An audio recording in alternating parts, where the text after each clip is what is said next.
There she goes. She's gonna squeak. This is my life. This is it. And when I first attempted these parts where you see me on camera, I didn't know who I was seeing. When I watched that intro back and the outro, and I saw the face of this person who genuinely had a message in her heart and wanted to share that, but was trying so hard to make it good that it got in the way of the message, I was like, no, I can't do that. So this is me. This is real. That was Ava. That's her squeaking in the background if you can hear it by the time I get this video edited. This is my life. I can say it's imperfect. I'm a work in progress, and I see you. And like you see me. I see you doing your best. I see you trying real hard and trying to juggle all the responsibilities that come with life and, pay the bills, do the things, make the commitment, get the kids to the game, all that stuff, and still make time for you. Just a little bit of time, an hour a day is all I'm trying to do, and it's made a world of difference for me. I think that it can do the same for you, and that's what Crafted Courage is all about, is showing up as real as we can, even when that's hard, even when we want to be good, or to be seen as good, to be seen as something more than the real version of us. And honestly, the real version of us is what's beautiful, is what's great. And when we make that space for ourselves, we make it comfortable for others to do the same. And so on and on it goes. Here's to being perfectly imperfect. Part of that journey for me and finding my voice and finding my way in the world is creating my own studio space. And so that's what you're seeing here. It's not done. This is just some couch cushions and some fun stuff that I put together. Put cute little things in the window just for some fun. This is the first step of being in that space, and I'm really excited to use it. I have a very dear friend who is helping me to bring the vision that I have to life, and by that I mean she's really doing all of the work in the design department because that is not my skill set. I wish it was, but it is not, and that's okay. I am lucky to have a very dear friend who has that vision and talent and a lot of hours put into The Sims. Yeah. Soon you'll start to see some paint swatches on the wall, some more things that start to bring this vision to life. As you can guess, it's probably very 70s boho inspired. I don't know what's surprising about that at this point, but that's the plan. So it'll be very clean, bright colors and lots of oranges and greens and yellows and things. So I'm very excited about it. As you can imagine, I want some things in this room that are representative of me. And I am bold, I am kitschy, I am eccentric, and I love that. I myself am strange and unusual, to quote Beetlejuice. Part of what I wanted in this room to go with the 70s boho theme was a piece of beadwork, and wooden beads, 70s, they go hand in hand, right?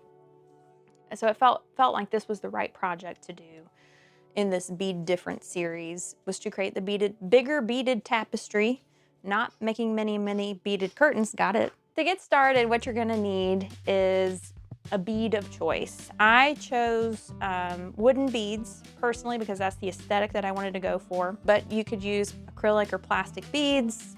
It's up to you. What's most cost effective is probably the best choice. In order to get started with those beads, you're gonna need a pattern too. I would recommend braceletbook.com. That was an excellent resource for me as I was doing research for patterns and pixel art. There were a lot of excellent contributors who made wonderful patterns that are any type of design that you could imagine. Third thing you're gonna need is some string. I had mine left over from the last project. I chose to just reuse what I used the last time, which was nylon cord. The type of string that you need, or the diameter, or whatever.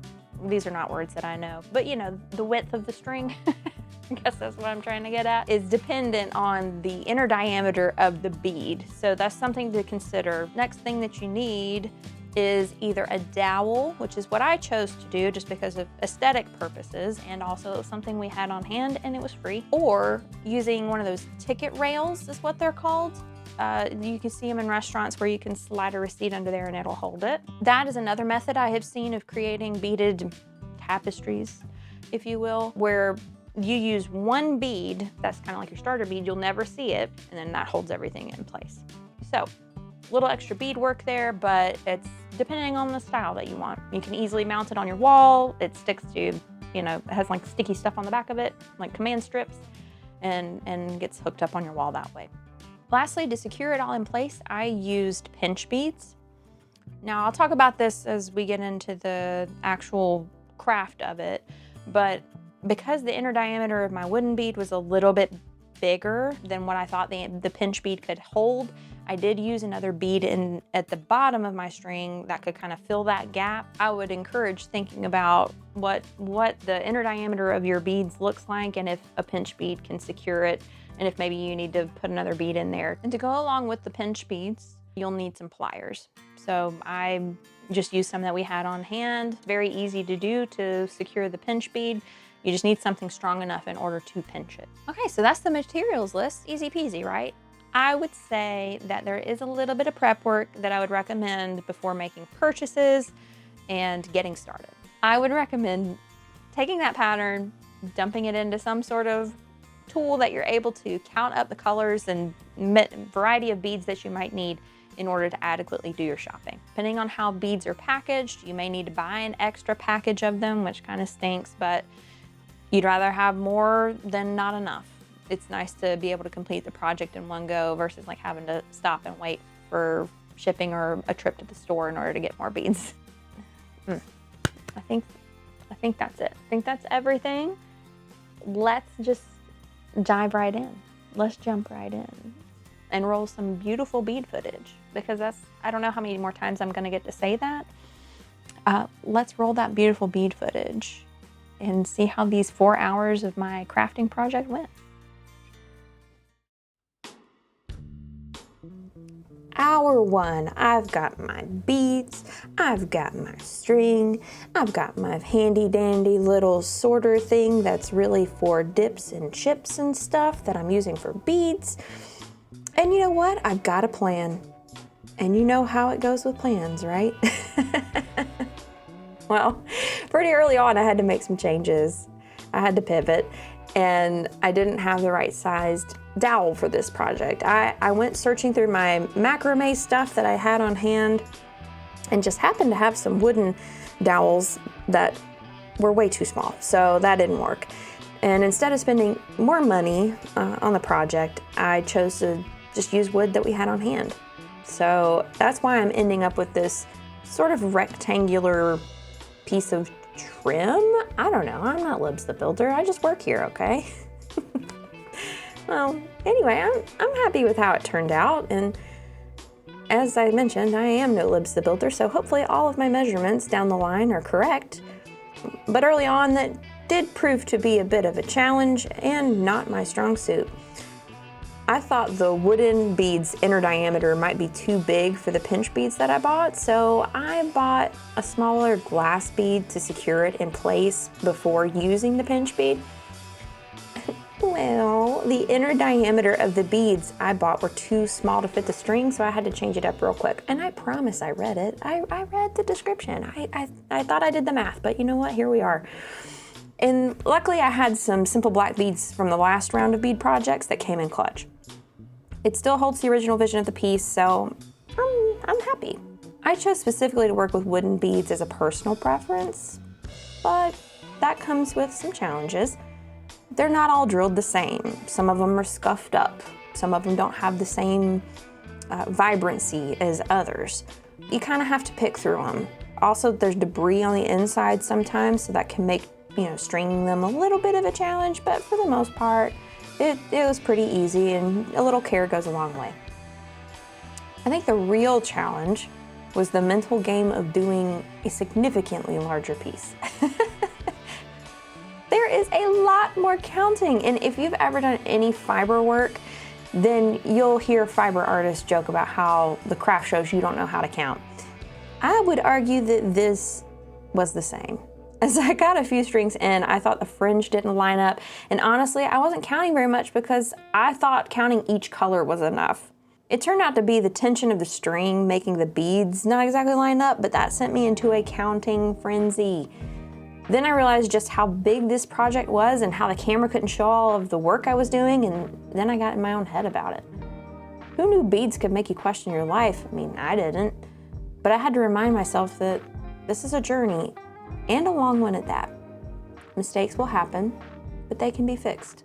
I need to trust the process and myself because I did so much prep work. I'm prepared, I'm ready. Lately, I've realized the ways in which my brain is not so kind. The loud inner critic making its presence known. I don't know what yours looks like, but mine has a clipboard, a tight bun, tiny glasses halfway down the nose going, interesting choice, and then jotting down notes that you'll never see. For whatever reason, there's this judgment of not meeting invisible expectations that really don't exist except in my head. Here it was, all staring me down in the form of beads and string, and I just had to laugh. I am a wonderful thing the way I am, and there's no race to the finish line. My goals will still be waiting there for me when I'm done, and the satisfaction of a job well done is just as sweet if I run through the obstacles or take my time and enjoy each moment. In fact, I'd say it's better for having stopped to smell the roses. It's hard to ignore the noise of a loud and not so nice brain, but when we choose to hold those words with compassion instead, we can quiet the narrative and see with clear eyes just how awesome we truly are.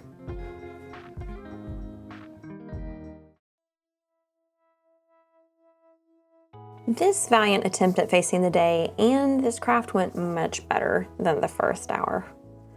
If you're anything like me, then your music choices are very telling of your mood. And there's a difference between a Nirvana kind of day and 90s whimsigoth vibes kind of day. Not every moment can be sunshine and rainbows, but what matters is that you show up for yourself. And today was a There She Goes by the Laws kind of day. And that's enough aging myself for now, but I mean, technically it was just like 1 year before I was born. So, I mean, you know, it's older than me. All around, I felt like my second hour spent beading went much better than the first. I honestly lost track of time. I'd found my groove after the rough start the day before, and I found the repetitive nature of this craft really relaxing. It's not totally mindless though, because the pattern changes enough that you have to keep track. In this middle portion, I had a lot of repetitive one black bead, one white bead patterns that would repeat multiple times in a row, and that's one quick way to get yourself turned upside down. At one point, I didn't feel like the strand looked right, so I counted. Easy, right? I know numbers. Wrong.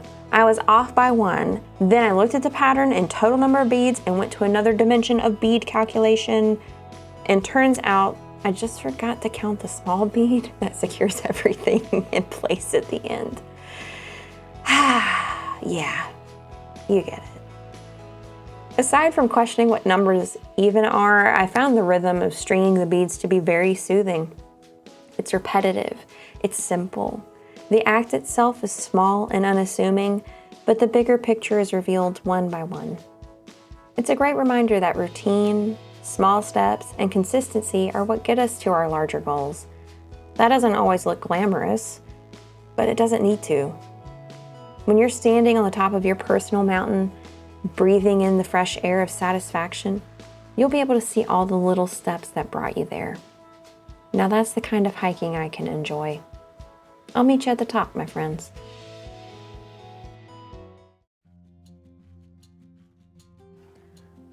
Okay, all I can say is I don't think audiobooks and counting beads go together. Maybe I should have tried counting crows instead. Ha ha ha, get it? Mr. Jones, big yellow taxi cover, anyone? Okay, all right, enough of that. This evening's edition of Crafted Courage brings you many miscounts, lots of puzzled looks off screen, and plenty of eye rolls. I honestly didn't put it together in my head that my choice of audio entertainment might be impacting my ability to keep track of this deceivingly simple project, but the proof is in the cake. I would say pudding, but cake is way better. This hour of the project brought many challenges. I need to find more synonyms for that word because I keep using it. I could have been counting along the way, but in my logic of thinking, I was counting the color sets well enough. I did not account for me duplicating certain parts or getting lost in the pattern and thinking I know exactly where I am. It just goes to show that no matter how much you prepare, sometimes things just don't go the way you planned. One minute you're making a rupee and it turns out to be a stop sign. And if you're wondering what in the world I'm talking about, check out part 1 of Be Different to learn more. I could have given up. I could have walked away, yelled into the void, shaken a fist at the sky, but instead, I recognized that I tried. And trying these days is good enough for me. Being perfect is too high a standard, and honestly, it just sucks the fun out of everything. I will take this moment of challenge over an easy breezy session of crafting because it's about more than what I'm making. I am dancing hand in hand with acceptance, and that's the real art. Even with the best laid cute kitschy cat clock plans, you can still make mistakes. Being patient with yourself to accept what your efforts have yielded is part of being human. We can show up with the best of intentions, but we may not have achieved as much as we hoped. When that happens, it's important to remember that 1, we showed up when it would have been easier not to. 2, we still made progress, and in the long run, that's what counts. 3, perseverance is a skill, and that's not something you build when crafts, life, or insert your additional option here now is going smoothly. So here's to the days where the words tangible, visible, and product are used less, and words like self-acceptance, growth, and persistence are used more.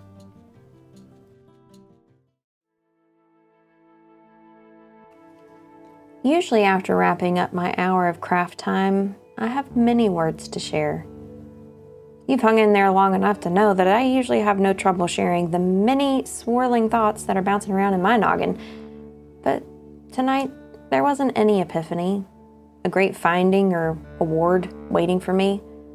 Although I would say successfully managing to make a beaded tapestry using over 1,600 beads should at least get some ice cream, and I think I'll treat myself for that.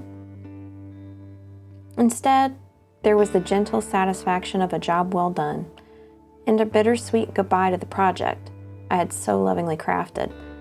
Well, okay, maybe not goodbye. I mean, it's gonna hang on my wall and I'll get to look at it, but I can't have this experience again of making this exact piece. And that's the joy of mindfulness, though.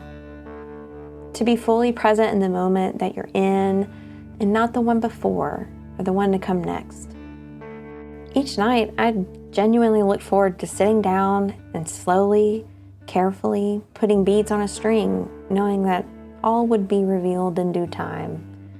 But for now, this moment in this bead was enough. Some sessions were challenging, and others felt like there was an innately flowing groove in each moment. Also, there's something magical about grabbing the exact number of beads you need without counting. Oh, chef's kiss. So good. Little moments of surprise can find you if you're present enough to look for them. To go against the grain, slow down and look for tiny wonders is an act of courage.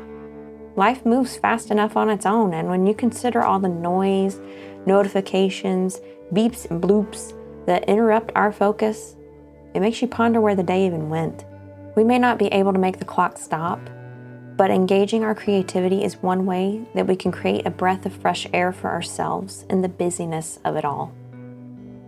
Choosing to live gently, kindly, and softly makes space in a world that demands so much of our attention. You are worthy of the time it takes to learn something new. You deserve to step back and marvel at what wonderful things you have made. Because it's not just about beads and string. It's about crafting your way towards a more wholesome and full heart. Let's make it happen together, dear friends. One moment in bead at a time. Oof, what a 4 hours, am I right? It's not just beads.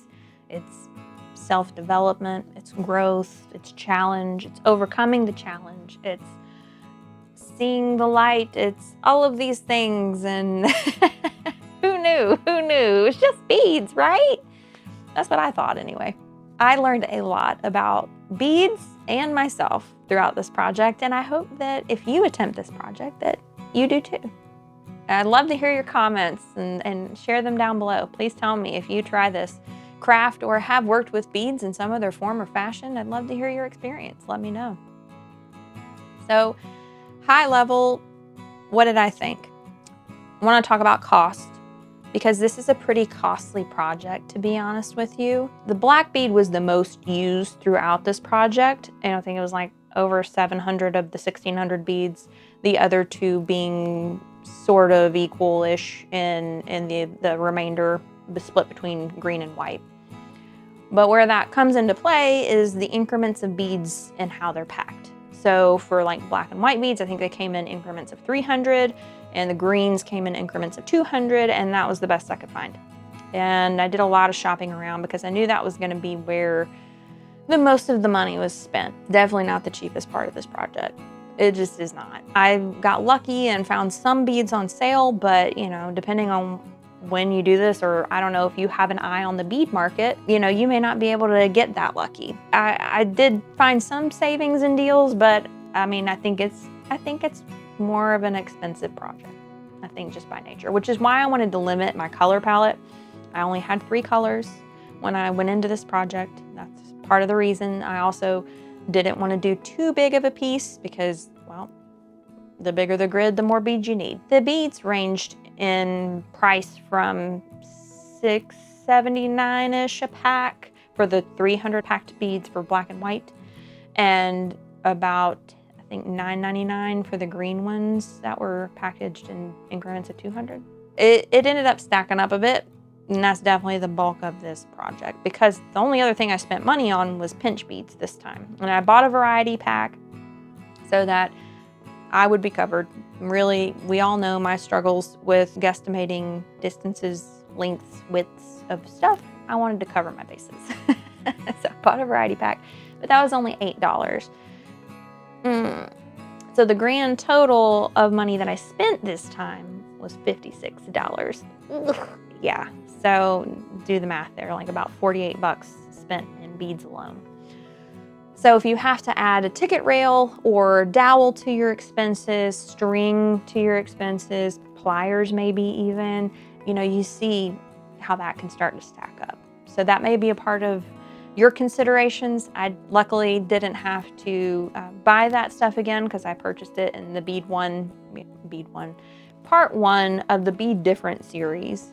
So I was able to reuse a lot of that stuff. You can get a lot of longevity out of those products, but you know, it comes at a cost. Baseline, what I spent was around 56 bucks. That said, I loved this project. I really did. It made me so happy. I genuinely sat down every night, like with an excitement to do it.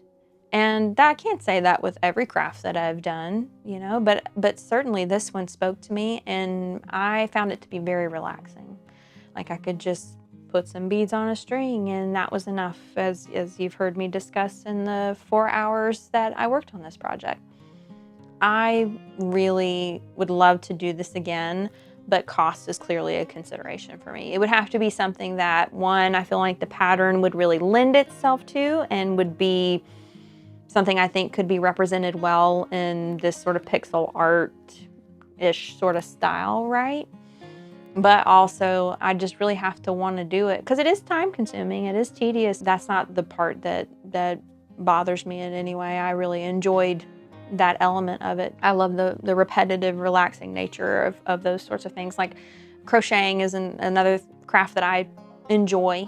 and there's some repetitiveness, or rather I love patterns, let me say, that are repetitive, because you just get into that rhythm, that groove, and you're just going. I love that. And so I would definitely do it again. And I would recommend anyone give it a shot if it works for your wallet, and maybe just scale it down. Do some minis like you see in part 1. Don't use pony beads. Learn from my mistakes, please, or adjust your pattern.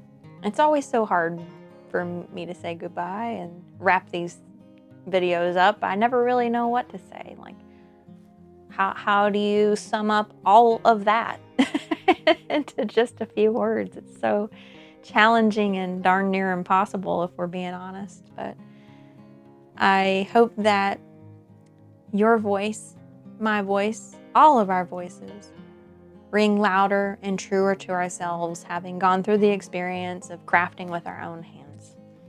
It's so important that we make this time for ourselves to create space and be able to sit with ourselves. Honestly, sometimes that's hard, to just create stillness and be. And there's so much that goes on in our day, so many inputs, so many things, so much that calls our attention, draws our focus, calls our name, distracts us from our needs.